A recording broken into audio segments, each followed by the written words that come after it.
Pessoal do Instagram, eu vou ficar olhando mais para essa câmera aqui, porque é aqui que o professor está pedindo para eu olhar. Então vamos olhar. É aqui no Café do Na Capital que a gente aprende. É aqui no Na Capital Escritórios, a gente tem várias empresas trabalhando aí dentro.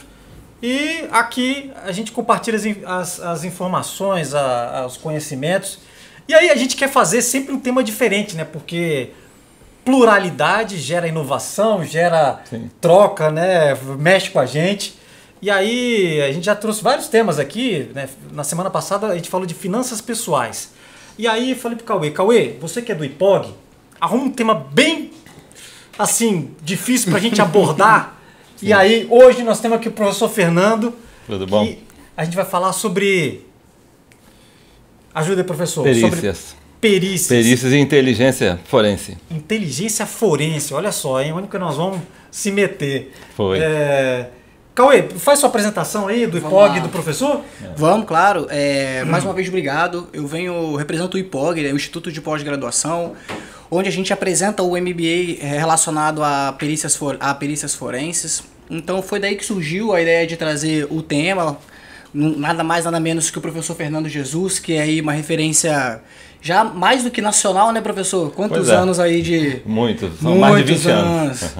Então, o IPOG está aqui a convite também do Na Capital e com a parceria do professor Fernando para a gente falar um pouco desse tema que é muito interessante e vai despertar uma curiosidade em todos que vão estar assistindo, tenho certeza. Já estou curioso aqui. Aliás, assim... Desculpa, termina a apresentação. Não, nada. É isso aí? Tudo bem. É porque a gente já fica afoito, querendo entrar no tema, porque assim, veio o título do tema, eu falei, cara, esse deve ser um tema bacana de se explorar, porque eu não entendo nada disso e vamos descobrir aqui gravando o material. A gente até economiza as perguntas, eu tive com o professor Fernando falando uns 5 minutinhos antes aqui. Opa, não, para de perguntar, vamos deixar para perguntar aqui no material. A primeira pergunta que eu pensei muito bem nela, já bem elaborada, é assim, professor, o que é perícia forense? O que é perícia forense? É uma grande discussão. Primeiramente eu quero agradecer a todos vocês que estão acompanhando aí a importância na capital, agradecer o convite POG Espírito Santo, né, que é na vanguarda justamente dos cursos de pós-graduação, e a oportunidade de conhecê-los aqui, o grande trabalho que vocês trazem, né, nessa oportunidade. Perícias forenses, né? Esse termo perícias forenses. Por que, né, perícia forense? De início, a ideia de perícia, né, por incrível que pareça, não partiu de um perito, partiu de um juiz. Um juiz chamado Hans Gross, lá em 1893, ele era professor na Universidade de Graz, né, na Áustria, e ele sentiu a necessidade da aplicação dos conhecimentos científicos, né? Porque, na época, ele estava em um momento de grande explosão de ciências e pesquisas na Europa, na região, onde ele justamente atuava como como juiz de instrução. Ele não era o juiz que decidia o caso. Ele acompanhava a polícia na investigação e ele sentia a necessidade dos investigadores, não existia perito à época, terem conhecimento científico, ciência, física, documentoscopia, psicologia e outras áreas afins para melhorar a qualidade das investigações e das provas que seriam apresentadas no caso por meio de uma perícia, por meio de um laudo pericial. Então ele desenvolveu o termo Kriminalistik, né, do alemão Kriminalistik, que quer dizer criminalística, que era a aplicação da ciência na elucidação dos crimes, não é? Teve uma grande repercussão no mundo, as ideias lá do Hans Gross frutificaram no mundo de uma forma geral, e depois, lá nos anos 50, nos anos 60, por influência justamente do próprio Estados Unidos, Inglaterra, enfim, é que entendeu-se o termo ciência forense como sendo um termo um pouco mais abrangente. Por que mais abrangente? Porque o conhecimento da aplicação da ciência para a elucidação do crime não é somente para a área do crime, mas também para a área civil. Como exemplo, nós podemos citar algumas questões trabalhistas, algumas questões cíveis, né? E que precisa-se de uma prova, precisa-se de um documento, assim, vamos dizer, científico, para tomar uma decisão. Quem toma a decisão? Os juízes, para poder decidir aquele litígio, aquela disputa que existe. Qual delas ele vai decidir de uma forma sustentada pela sua sentença e dessa maneira trazer à luz a verdade dos fatos, a busca da verdade. Então, um dos pontos importantes relacionados justamente à questão de perícia forense, de aplicar a metodologia científica, é busca da verdade. Busca da verdade. Procurar encontrar a verdade. Que é nada mais, nada menos do que as partes, sim, quando existe um litígio no tribunal, por isso o nome forense. Forense quer dizer aquilo que ocorre numa disputa no tribunal por meio de um processo, né? Isso é forense, ok? As relações jurídicas acontecem de uma forma ampla, mesmo sem existir um processo. Agora, se da relação jurídica surge um fato, né, ou um ato jurídico que necessita de um processo, aí pode se tornar justamente uma disputa, uma situação forense. Então a ciência forense, né, foi originada aí para a elucidação de crimes na época, né, que você agora já pode ser ampliada o escopo de atuação. Exato. Então é você usar a perícia para gerar inteligência para a tomada de decisão. Isso. Com o passar dos anos, enfim, observou-se que o que produzia a ciência forense estava relacionado às questões de aplicação da área da inteligência. Aí vai surgir o termo inteligência forense. E esse termo inteligência forense, ele foi resultado do meu trabalho de pesquisa de pós-doutorado, que é esse livro Inteligência Jurídica e Forense. Eu vou pegar na mão aqui. Pode, à vontade. Então, nesse livro eu discuto um pouco os resultados da minha pesquisa sobre a aplicação de inteligência jurídica e forense para casos no quais eu fiz minha pesquisa de crimes econômicos financeiros. E o que é que eu procurava saber disso? Se as informações, laudos, relatórios chegam aos tomadores de decisão, no caso, forense ou juiz, né, ou juízes, vamos dizer assim, quando são níveis, né, já de discussão do Tribunal de Justiça, tem a informação devida para poder julgar. E por incrível que pareça, muitas vezes não tem. As informações não chegam muito bem preparadas, adequadas para eles. E por que não chegou? Porque muitas vezes os profissionais, no momento de perguntar, que a gente diz quesito, formular quesito para o perito, não tinham assessoria ou não perguntaram de uma forma adequada. Por isso que é importante o entendimento da perícia forense ou dos conhecimentos de perícia criminal de uma forma ampla, né, vamos dizer assim, não somente ao perito, mas também a advogados ou pessoas interessadas para saberem perguntar, quesitar o que o perito judicial ou perito oficial, às vezes, vai responder. Se isso não é perguntado de uma forma adequada, ele traz informação inadequada, correta, mas inadequada para o fim. Exato, para o fim. Exato. E um dos pontos importantes em relação à produção da prova é justamente a comunhão da prova. Você ter o que foi produzido para atingir a finalidade daquela disputa. Ou seja, entenderem o que é relevante de ser esclarecido. E isso dentro do processo é muito importante, porque muitas vezes acontece de desviar o núcleo, a discussão do que é importante. E passa a ser discutido não o que é importante, o que é menos importante. Nossa, e que armadilha, né? Porque assim, o perito vai trazer aquele monte de informação técnica, informações corretas, né? A gente presume, mas que, com potencial de desviar o ponto da discussão. Eu estou querendo resolver esse problema aqui, mas você está falando desse monte de informação aqui correta, mas que... O que te serve é só aquilo ali. Exato. A gente deve gastar muito recurso...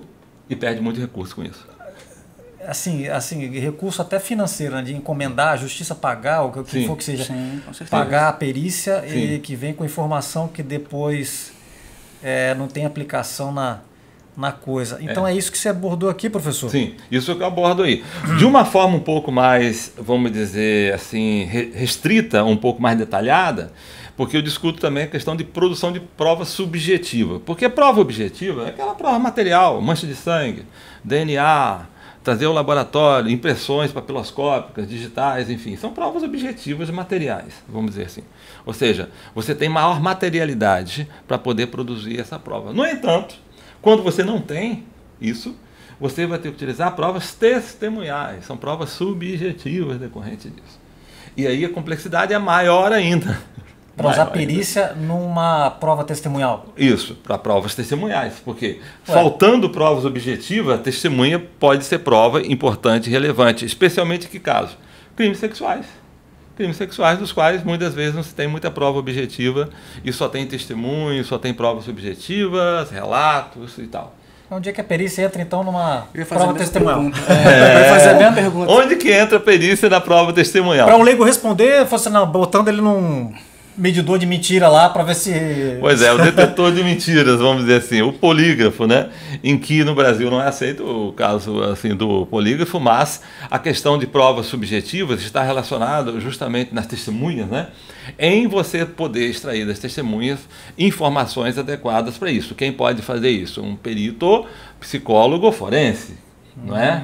E isso aí entra psicologia forense. Identificar padrões na resposta. Padrões de resposta, possibilidades de mentira, a psicologia da mentira e outras situações que vão estar ligadas justamente às questões da psicologia forense, que o psicólogo que se especializa, que estuda, enfim, essas áreas também pode ser também um psicólogo forense, trazer informações que vão auxiliar com isso. Essa figura ela já é utilizada no nosso sistema jurídico, o psicólogo forense?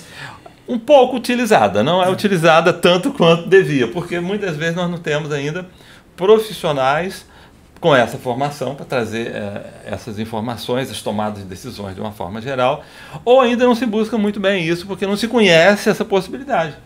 Porque muitas das vezes a pergunta não surge, ou a solicitação da perícia não surge, pelo desconhecimento que ou os advogados ou que a justiça possui de solicitar um recurso. Então o problema às vezes não está na justiça, não tá, é que não se conhece. Puxa vida, a gente está trazendo informação aqui de primeiríssima qualidade, né? Eu vou trazer até um exemplo. Atenção, existe esse recurso do psicólogo forense. Sim. Que pode ser usado em casos onde...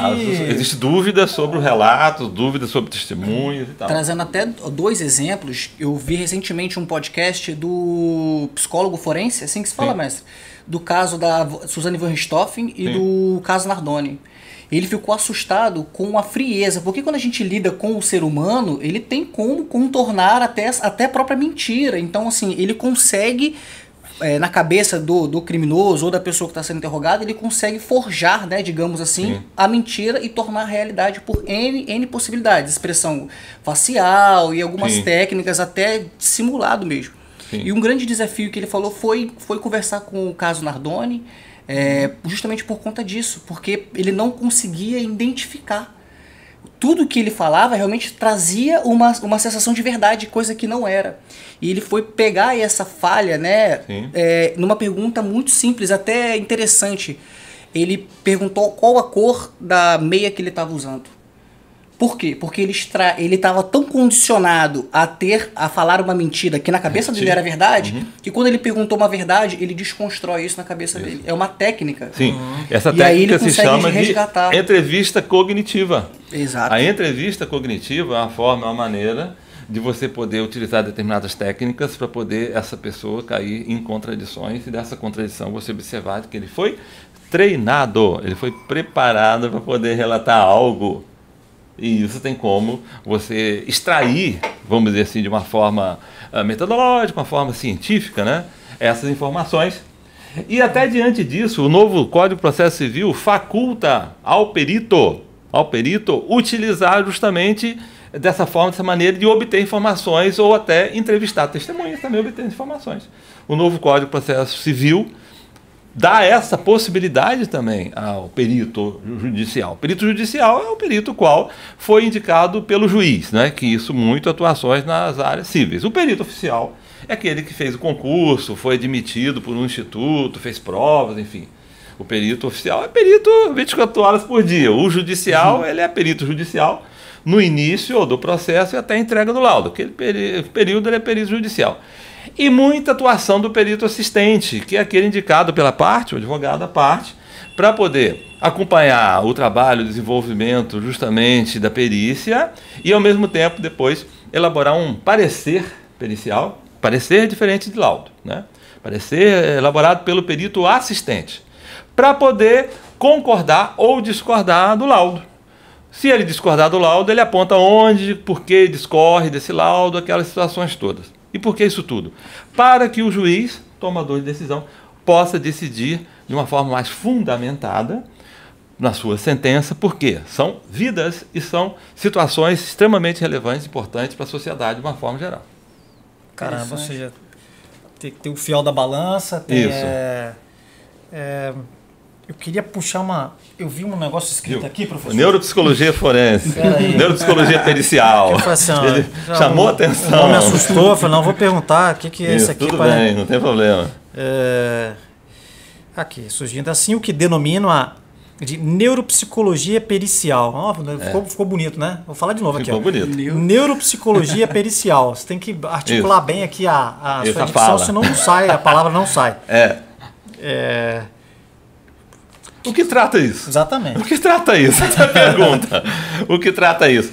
É um termo que eu desenvolvi, eu estou desenvolvendo já uma formação ampla na área de neuropsicologia e, vamos dizer assim, eu fui coordenador de ensino da Academia da Polícia Federal, coordenador de autoestudo e chefe de serviço de psicologia também na Polícia Federal. O que é que eu observei na minha atividade de perícia durante mais de 20 anos, de que a questão de ser perito é uma função, é uma atividade de que requer, para esse profissional, uma capacidade extremamente sofisticada do seu conhecimento. Isso está relacionado dentro das questões neuropsicológicas ao córtex pré-frontal. Eu chamo de CPF. CPF é você saber se o CPF, córtex pré-frontal, do perito, é bem desenvolvido ou não. O perito tem que ter um CPF muito bom. Por quê? É no córtex pré-frontal, que é essa parte que está por trás aqui, justamente das sobrancelhas, da nossa testa, face, vamos dizer de uma forma geral, é que está a parte mais sofisticada do ponto de vista evolutivo do nosso cérebro. É onde nós temos as funções quentes e as funções frias. Funções quentes relacionadas justamente à cognição social, a como, que forma, que maneira você desenvolve empatia, ao raciocínio, a planejamento, organização. É o que mais tempo demora para poder ter maturação se desenvolver. Estima-se que, na média, as pessoas só conseguem desenvolver por volta dos 25, 24 anos totalmente o córtex pré-frontal. Entendem? Por isso, a grande discussão na fase da adolescência, que não é muito desenvolvido no córtex pré-frontal, o adolescente ser imputado. Porque o adolescente não tem ainda uma maturidade para inibir impulso de realizar e fazer as coisas. Inibir impulso. Às vezes, no meu filho de 4 anos, ele não consegue inibir impulso nenhum, sim, nem depois do exato. esporro, ele tá para fazer, não! Que bom, não que inibe o bom, impulso. que bom, porque ele justamente não consegue isso, ele já tem um pouco desse desenvolvimento, mas esse desenvolvimento ainda não foi adequado, não vai ser adequado até aproximadamente em torno dos 20 e poucos anos assim. Então, a atividade do perito é uma atividade que envolve planejamento, organização, envolve percepção, ele envolve conseguir identificar qual é o ponto importante, relevante de ser trazido à discussão do litígio, porque o perito ele tem um tempo e tem um foco que ele tem que trazer essa informação para uma decisão, ele não pode se dispersar. É tanto que isso é previsto lá no Código de Processo Civil, ele tem que se ater ao que é importante e o que é relevante. É tanto que um dos pontos difíceis do perito, quando ele chega como perito judicial, um processo para ele realizar uma perícia contábil, documentoscópica, seja o que for a área, e não tem quesito. Porque às vezes existe isso. É encaminhado, o perito vem, e aí está o processo, perito. Mas o perito pergunta, tem quesito, coisa e tal? Não temos. Nós precisamos da perícia. Para quê? Para resolver o problema. Qual o problema? Você tem que ver. Você tem que ler todo o processo para conseguir identificar. O perito, coitado do perito, ele tem que ter um desenvolvimento muito bom, muito bem, para ter o quê? Foco, não é? Foco. E daí vem então essa... Termo, neuropsicologia pericial. Como, que forma e que maneira você conseguir desenvolver isso. É isso que eu discuto nesse livro, Ciências Forenses, o perito e o laudo. Como ocorrer isso? O que você precisa desenvolver para você chegar a essa expertise? Por quê? A perícia é o último recurso que possui, é o que nós vamos possuir para poder oferecer a alguém que tem que tomar uma decisão séria, uma decisão crítica, para decidir sobre um determinado assunto ou tema do qual aquele decisor não tem tempo, não tem o conhecimento suficiente para poder estar decidindo sem necessitar de um auxílio de um perito. Daí que o perito, além desse conhecimento técnico, ele tem que ter o quê? Confiança. Confiança de quê? Confiabilidade de que o perito vai fazer, vai realizar, né, especialmente o perito oficial ou perito judicial, né, é algo que está relacionado justamente ao compromisso dele com a verdade, com a ciência e com o conhecimento útil, para poder decidir o caso. Eu estou captando que a gente tem uma carência, então, de de entrosamento ou talvez de comunicação entre a demanda, Sim. né, da perícia Sim. e A realização da mesma. essa comunicação, né? Tipo assim, perito, toma aqui, isso aqui é o processo, vai lá fazer a perícia. Isso. Isso é ausência de comunicação. Ausência de comunicação ou ausência daquele que pergunta de conhecimento básico sobre as questões da ciência forense, de perícia, o que é perícia. Porque à medida de que o profissional da justiça, ou o profissional de uma forma geral, tem algum conhecimento sobre, ele pergunta já de forma mais adequada. Se ele não tem esse conhecimento, dentro das questões forenses, vamos dizer assim, tem o perito assistente, que vai trabalhar junto a esse advogado ou a essa parte, para acompanhar isso para a parte, ou até elaborar os quesitos para o perito judicial poder responder.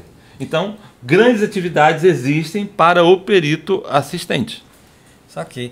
E eu queria explorar, assim, tem um tipo de caso, tipo de perícia, tipo de processo que o nível de complexidade é tão alto que a perícia, enfim, onde fica difícil resolver, onde a perícia precisa ser mais sofisticada do que normalmente é. Dá para citar? Existe alguma área, algum tipo de crime talvez? Sim. Bom, o ponto crucial disso tudo, das complexidades ou das dificuldades que vão existir, relacionado aos vestígios, né? Quanto menor a quantidade de vestígios, local de crime ou vestígio de outra ordem, maior dificuldade o perito irá ter. Por quê?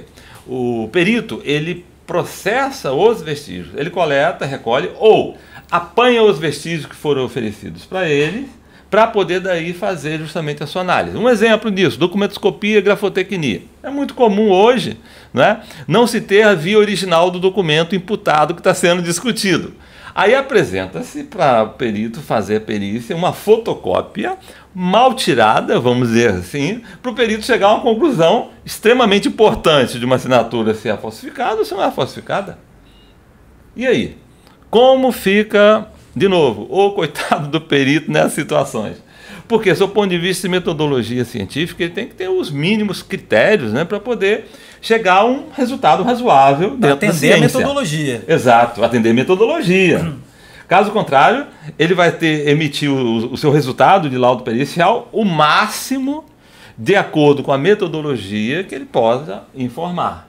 Então, o quanto mais qualidade, quantidade de vestígios e preservação dos vestígios ele tiver, melhor a probabilidade dele conseguir chegar a um bom resultado.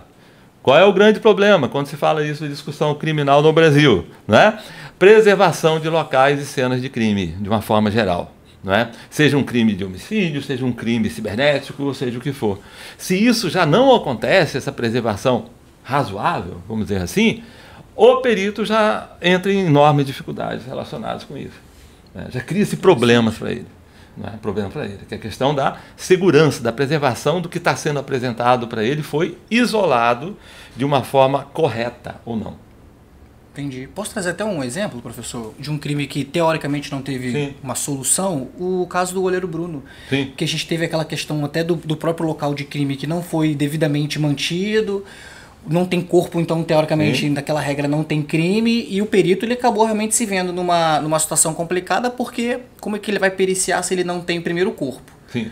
Os vestígios também foram poucos, né? Um ou outro. Até comentaram lá de colocar a menina na boca do cachorro lá e tal, mas o perito nessa situação, como que ele reage? Eu entendi que ele vai apresentar um lado de acordo com as informações dos dados que ele tem ali. Ponto. Exato. Mas nesse caso do goleiro Bruno especificamente, a perícia, eu sei que não foi somente um perito que fez que fez todo esse levantamento. O perito, qual o peso do laudo que ele tem para o juiz tomar a decisão, que é a discussão que a gente tem aqui agora, sem os dados devidos ali levantados? Ótima pergunta. Nesse caso é que surge o que nós discutimos e falamos ontem, a importância do perito ter conhecimento sobre comportamento criminal, psicologia criminal, ou seja o que for, que ele pode elaborar um laudo que chama-se atualmente de reprodução simulada. Reprodução simulada, e não mais o nome reconstituição. E por que houve essa mudança? Porque entendeu-se o conjunto científico dos peritos de que não se pode, não tem como você reconstituir algo que ocorreu da mesma forma.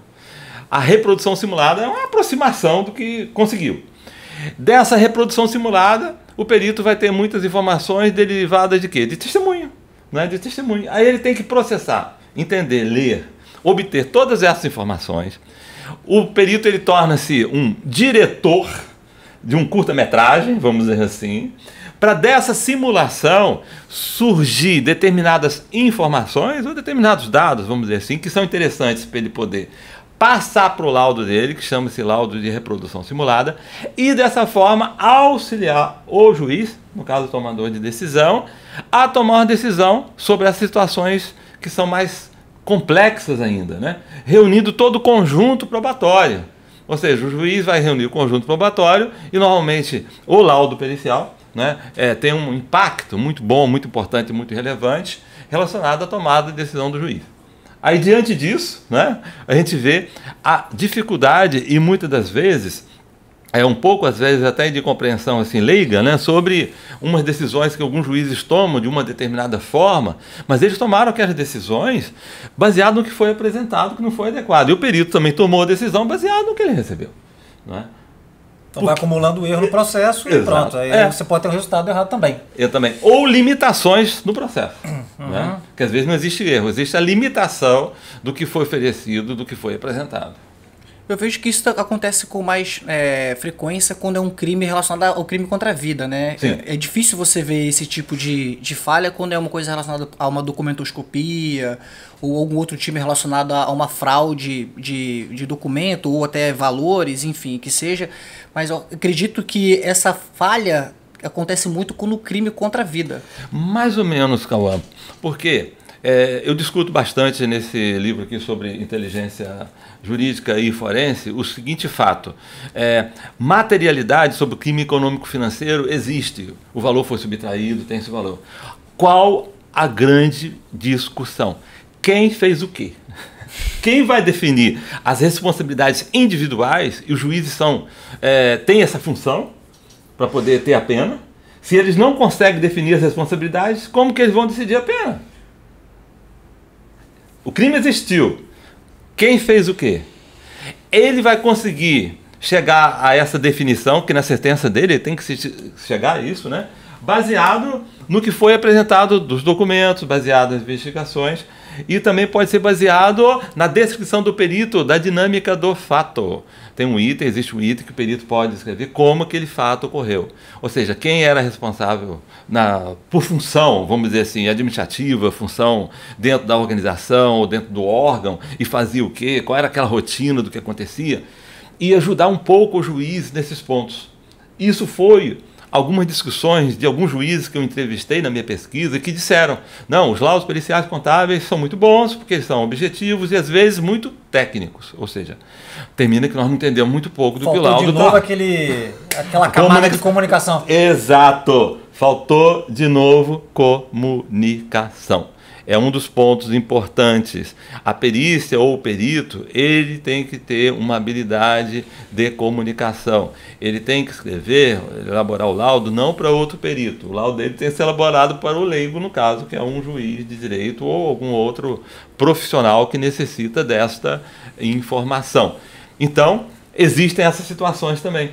Às vezes nós não ficamos muito sabendo, porque a mídia termina destacando, em especial, os crimes contra a vida, mas os crimes contábeis, econômicos, financeiros, às vezes o final daquele processo, e depois gera muita apelação, às vezes também, né? Ou recorrer a outras instâncias, devido à falta ou à ausência de responsabilidades ou evidências para saber quem tinha sua ocupação de fazer o quê. Especialmente quando nós falamos de uma organização criminosa, vamos dizer assim.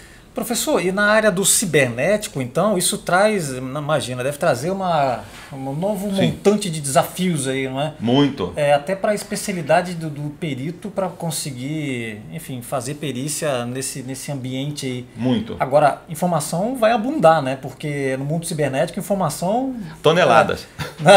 Porque não falta, né? Tem até demais de vez em quando. Toneladas de informações. que é uma outra área de grande necessidade, demanda, busca, procura, que vai existir justamente, são as perícias ligadas a crimes informatizados, vamos dizer, de uma forma geral. E os peritos, mesmo que não sejam assim, especialistas nessas áreas, eles terminam tendo que ter algum conhecimento básico, fundamental também nessas áreas, porque cada vez mais nós vamos estar intimamente relacionados também com a utilização de tecnologia de informação, né? Então, a perícia informática, assim, de uma forma geral, ela vai ser importante, ela vai ser relevante para desvendar isso. Mas não somente para desvendar. O conhecimento da perícia pode ser utilizado para prevenir.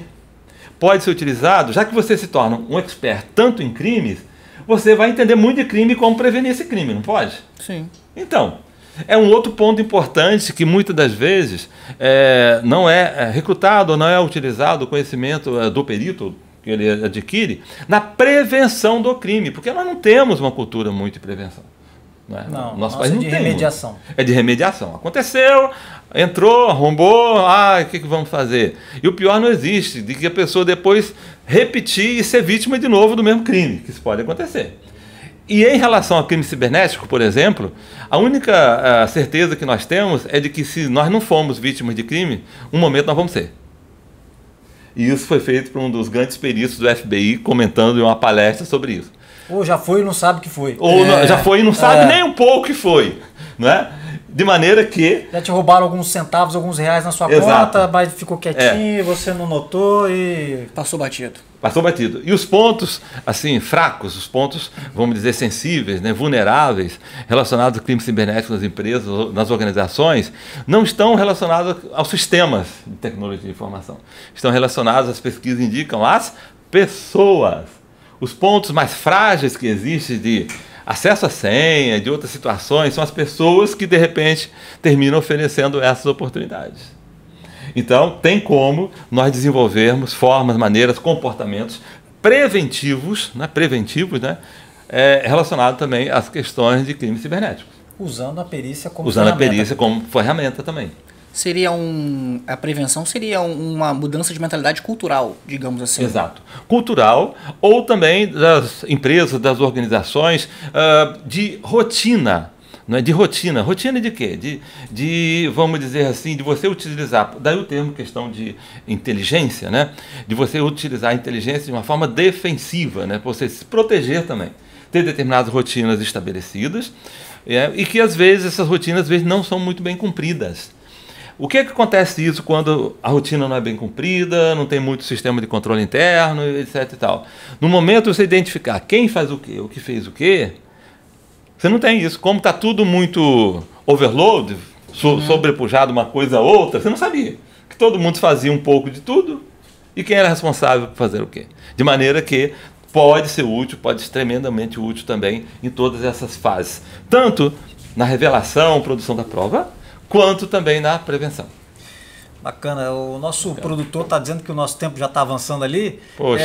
Eu vou aproveitar e fazer pergunta rápido, aqui como se eu tivesse trocado o café por uma cervejinha. Opa, tá bom. Assim, Errado não tá, né? Especialmente o café do Espírito Santo, que é um dos melhores do Brasil. Professor, assim, você trabalha com essa sofisticação, né, do uso da perícia em todos esses casos aí. E aí, a gente num país tão limitado de recursos, né, para poder até usar essa ferramenta, às vezes não tem dinheiro para poder pagar a perícia certa. E você vê esses seriados aí que a gente vê de televisão, que sei lá quanto que isso carrega de verdade, né? Esse CSI da vida, que você vê quanto recurso eles aplicam para resolver um crime que aqui o cara... amanhã, volta amanhã. Né? Não dá aquela frustração assim, poxa... Mas tem que se ter muito em conta de, primeiramente, que é uma ficção, né? Que daria uma ficção, etc e tal. Inclusive, conversando com uma CSI norte-americana e pesquisando um pouco sobre esse assunto, lá nos Estados Unidos, a utilização de tribunal do júri é muito ampla. Tanto casos cíveis, casos criminais, enfim, eles usam muito o tribunal do júri, porque o sistema americano tem as suas diferenciações do sistema brasileiro, sistema jurídico, né, e tal, e eles utilizam muito o tribunal do júri. O que tem acontecido lá nos Estados Unidos, chamado efeito CSI. Qual é o efeito CSI? O tribunal de jurados, exige das polícias o mesmo conhecimento e Da ficção técnicas traz. do seriado. Se não se consegue fazer daquela forma, inocente. É mesmo? Inocente. Eles já chamam de efeito CSI. Então se ele não consegue desvendar da maneira daquele processo, Sim. caracteriza-se inocente. Exato, porque eles assistiram tanto seriado, e no seriado resolve-se tanto e tão rápido, por que isso não acontece? Se isso pega aqui, hein? Isso que eu Que falar. dificuldade. Que dificuldade. Puxa vida, é porque realmente é de assustar, né? Que para fazer uma ficção, você usar tanto recurso para resolver cada um crime que você aqui o cara acontece O Brasil, 10 vezes por dia. o Brasil tem uma taxa de quantos por cento de Elucidação? elucidação? 8%? 10%? Olha, existia uma média de 8%, 15%, uma média nacional. Por que falo média nacional, né? Existem alguns estados brasileiros que possuem uma maior percentual na solução de crimes, vamos dizer em torno de 30%, 35%, 32%, enfim. Mas na nossa média, em torno de 15%, 20% aproximadamente, em questão de elucidação do crime, denúncia, transitou em julgado e condenação, né? Sendo todos esses processos aí, as nossas médias vão em torno de 20%, 18%, 20 e poucos por cento, que não é uma média muito boa.